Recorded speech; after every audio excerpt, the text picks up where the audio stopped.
Gandang araw po sa inyong lahat. Pupunta nga po pala akong bundok ngayon. Maggagawa po kami ng taniman ng sitaw. Kasi po pagka tuwing taniman po ng mga palay, sa bundok po kami gumagawa ay nagtatanim po ng mga gulay-gulay katulad po ng ampalaya, sitaw po, ganun. And dito na nga po pala sa taas. Kung makikita nyo po, yan po yung kalsada. Yan. Tapos kapag pasok po dito bubungad po kaagad yung mga duhat po. Ayan. Ayan po. Puno po yan ng duhat. Pati rin po yung andun. Ayan. Tapos ito rin po. Ayan. Tuwing po kayo, yung bata po kami lagi po kaming andito. Tuwing tanghali. Kapag season po ng mga duhat, pag may mga bunga na po, nangunguha po kami ng mga duhat. Dito na rin kinakain sa taas. Ayan po. Duhat po yan. Pati rin po dito may mga duhat po maliliit. Ayan. Ayan. Bahanap po tayo.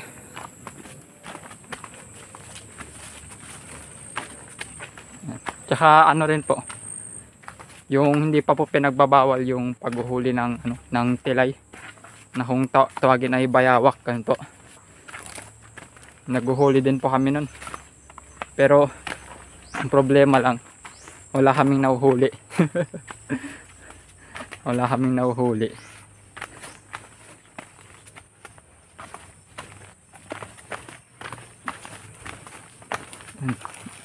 Dito may tubig-tubig din po kasi may balon po dyan bando.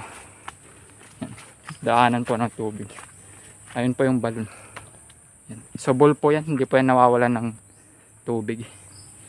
Yan, daluyan po ng tubig ngayon yan po. Tapos pababa na po yan dun sa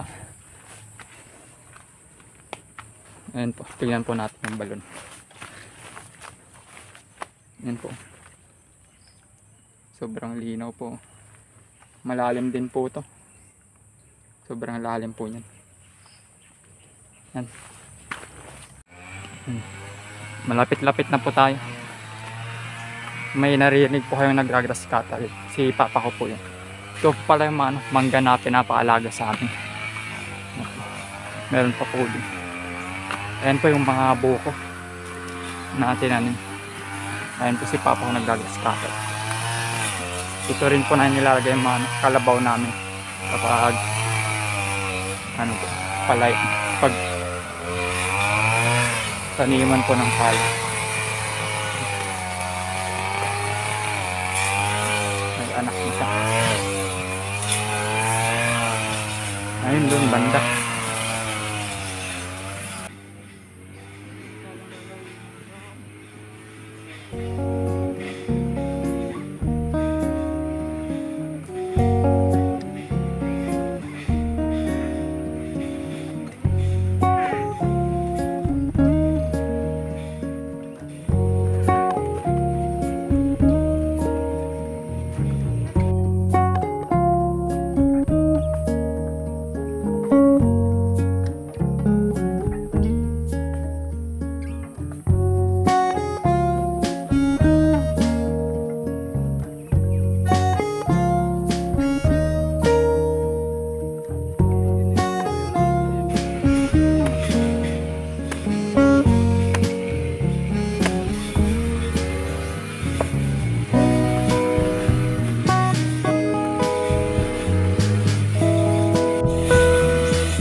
Ayan po.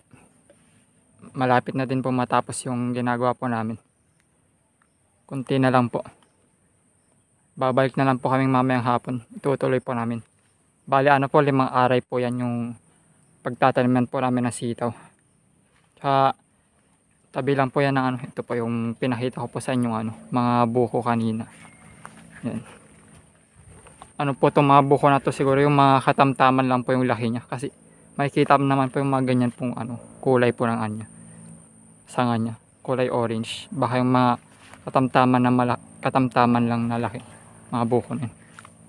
So, ayun yung kalabaw namin kumakain. Niwalay na yung anak niya. Kasi sinusuwag niya itong mga ano, buko eh. Dito na nilagay. Yan sa may mangga. Dito na nilagay sa lilim ng mangga. Tsaka ayun pala yung mga tanim po ni papa ko. Doon po. Ang tanim niya na gulay. Tara po, puntahan po natin. Tanim niya na gulay. Ito po pala yung tanim ni papa ko ng mga gulay. Sitaw tas ampalaya po. Hanggang doon po yun sa dulo. Yan. Tas pinapalibutan lang po ito ng ano, mga mangga. Mga kalabaw na mangga. Yan po. Mga mangga. Yan. Yan, kung makikita nyo po, wala po pang mga bunga. Kasi ano, hinarvest na po ni ano, papa ko yan kaninang umaga. Nakikita na po yung mga bunga po, yung mga maliliit. Yan po. Yan. Doon na po tayo sa ampalaya. Pati rin po kahapon yung mga ampalaya po na yung mga talbos niya. Hinarvest na rin po nun. Kahapon po. Pero may mga natitira pa rin po, madami pa rin po. Mga talbos. Yan. May mga bunga-bunga na din po. Yan. Yan. Tapos kung mapapansin nyo rin po yan, may mga pinutol na puno. Dati po kasi itong ano, masukal po kasi ito dati. Nilinisan lang po. Kaya nakikita siya po may mga putol-putol na puno. Nilinisan po para pagtaniman po na ano, ng mga gulay kapag season na po ng mga palay. Dito po kami nagtatanim sa bundok ng mga gulay. Yan po mga ampalaya. Native po na ampalaya to. Yan. Medyo hinihingal pa ako. Nakakapagod kasi. Yan po, may bulaklak. Yan, may mga maliliit pa na bunga. Mga talbos. Pali 2 beses na itong tinalbosan ni papa ko. Madami pa rin talbos pa.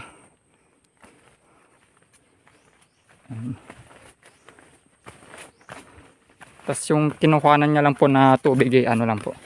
Sa may balon din lang po. Doon po banda. Sa loob ng kawayan. Bale yung balon lang po ay ano lang po yun. Subol din po siguro yun.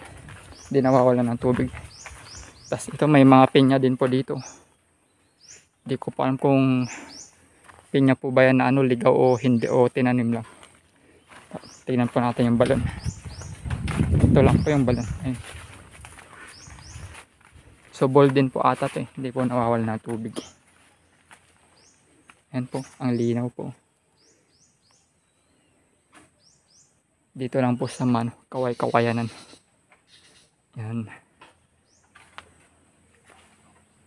Dito din po naglalagay po ng trap si papa ko nun. Dati po yung hindi pa po ano, pinagbabawal yung paghuhuli ng bayawak. Dito po siya naglalagay. Malalaki po yung nakukuha niya dati. Pero ngayon po, tinigil na po. Kasi ano po, pinagbawal na po eh. Ayan, may tumutubo pong labong. Oh. Labong. Yun, may labong dun. Pero patay na ata yun. Tingnan natin. Ay, patay na. Yun. Patay na. Sayang. Ba't kaya namatay yan? Sayang.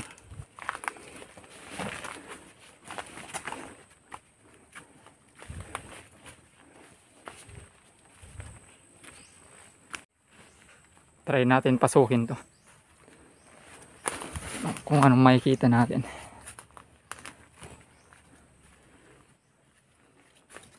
Ayan, ganito pong ano, spot na to, maganda pong ano, pagtaguan ng mga bayawak.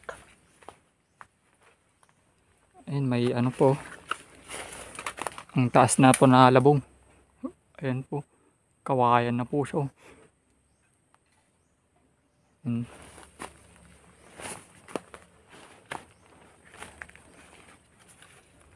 Yung mga ganyan po na ano, sa mga bato-bato po. Ganyan po magandang mga pinagbabahayan po ng mga ano, bayawak. Ito po, itong puro na po ito, parang may napapanood pa akong ganito eh. Parang nakakain po. May laman po ata to sa ano niya eh. Sa ilalim po eh. Parang nakakain po yung sa ano niya. Ilalim niya.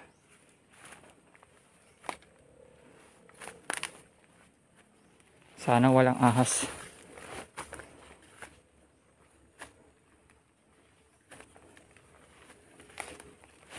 Bari.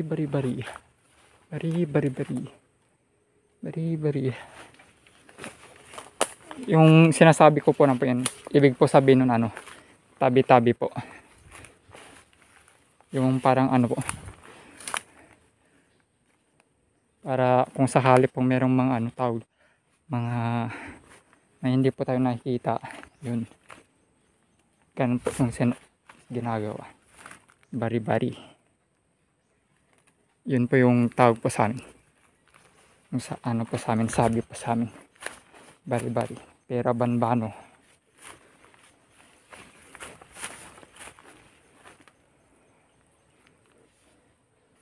Ito po parang may butas po dun. Butas po siguro yun ng ano, bayawak. May mga ano po, mushroom. Pero hindi po yan nakakain. Hindi po ganyan yung kabuti na nakakain.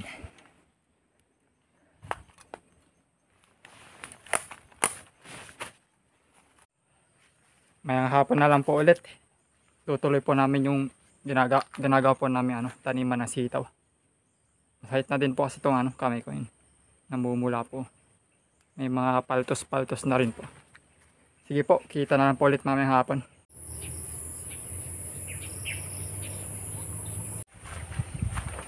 Balik na po ulit ako. Tuloy na namin yung binubungkal namin na taniman ng sitaw.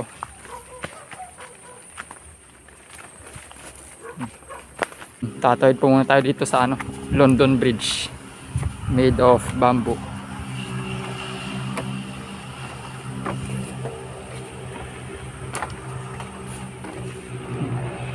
Wala pong nakikitang mga isda ngayon.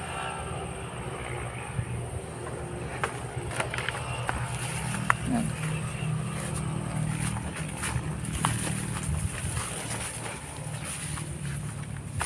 Baka andyan po sila, yung mga isda sa silong po.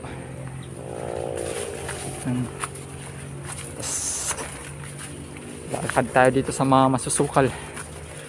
Ito po palang mga ano to, parang ano, yung dahon ng ano, unas ba yun? Yan, kinukuha po nila yung pagkain po ng mga kambing yan. Tinanim po nila dito para pong dahon ng mga unas.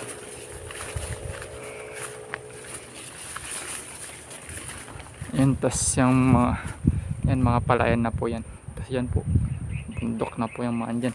Ito po, puro palayan po. Tas kalsada na po doon.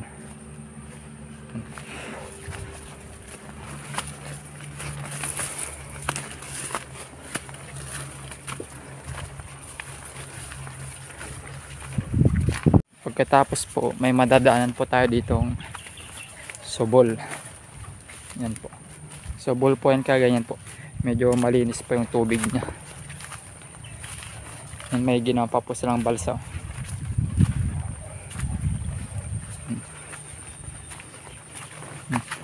Abot po hanggang dito po yung tubig niya. Ginawa din po nilang daanan.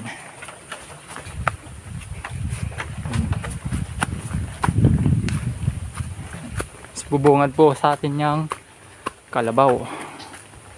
Yan, babae po. May anak po siya. Ganda po ng tulog ng anak. Yan po.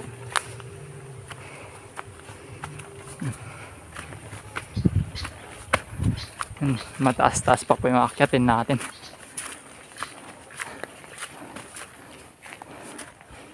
Ito yung ano, tori kanino. Tori ng kuryente. May bayabas din dito. Yung mga bunga na, kaso hindi pa hinog. Yan, maliliit pa. Yan, puro puno dito. Yan. Medyo maulap ngayon.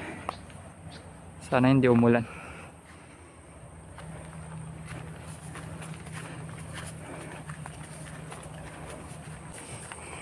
Yan po. Pataas pa po yan. Oh. Akitin. Mahirap umakyat. Nakakahingal. Pero pag pababa, madali na lang. Kahit magpagulong-gulong ka na lang, pwede na yan. Pagulong-gulong ka na lang, no? Para mabilis. Para mabilis ba?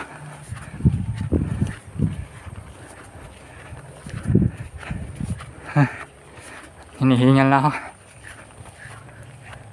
Ayun. Dati dito kitang-kita yung ano eh, yung dagat dun banda. Kitang-kita ngayon hindi. Ayun, nakikita pa din oh. Taas ko kung kita nyo. Yun oh. Dagat na po yun.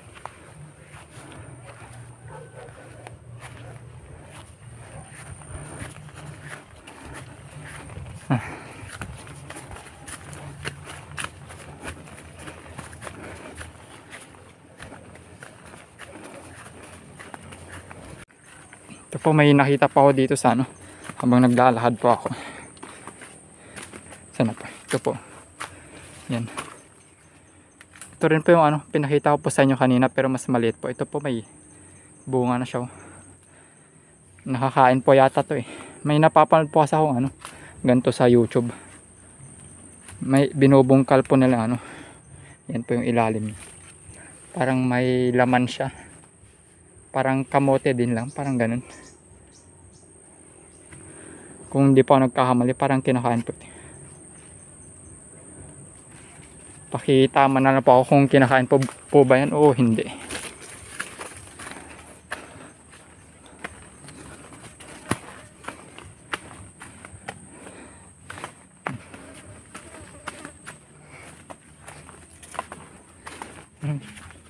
May palaka oh. May karag. Sumot siya. Nahihiya sa camera. Ito yung pala yung mga ano, suso. Suso dito sa ano, bundok. Ayan. Patay na. Patay na siya. Patay na pala yun. Akala ko buhay pa.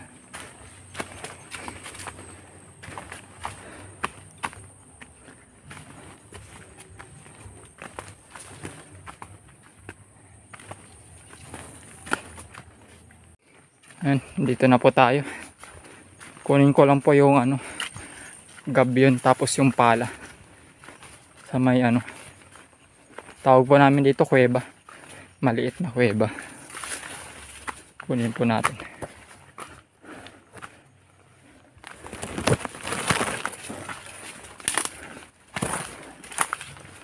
Yan po, doon po. Maliit lang siya na kuweba. Dito po na nilagay itong ano, gabyon tas pala. Kasi po pag iwan lang po namin dun sa may taniman lang eh, baka po ano, may kumuha.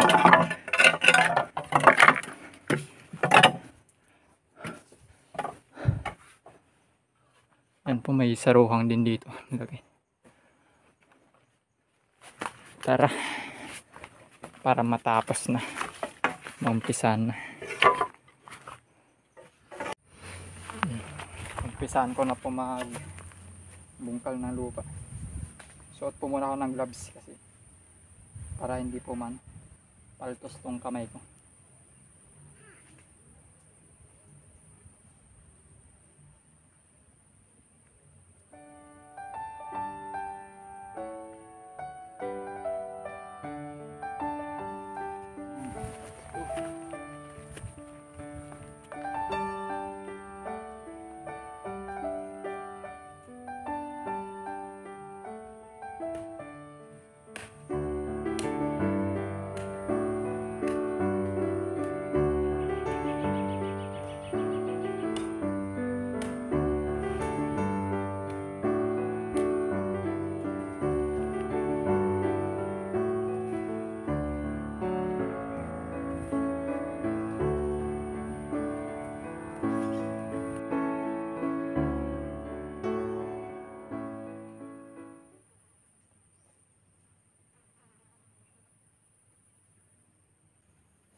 Ayan, ito na po yung update sa binubungkal po namin. Bali may dalawa na po kaming natapos. Tapos 4 na lang po yung bubungkalin. Dinagdagan po pala namin ng ng isang aray ito.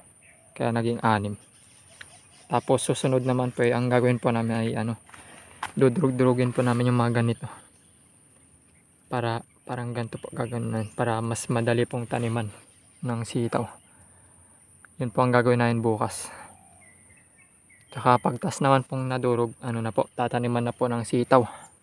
Yan.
Ayan po, update po sa pagbubungkal namin.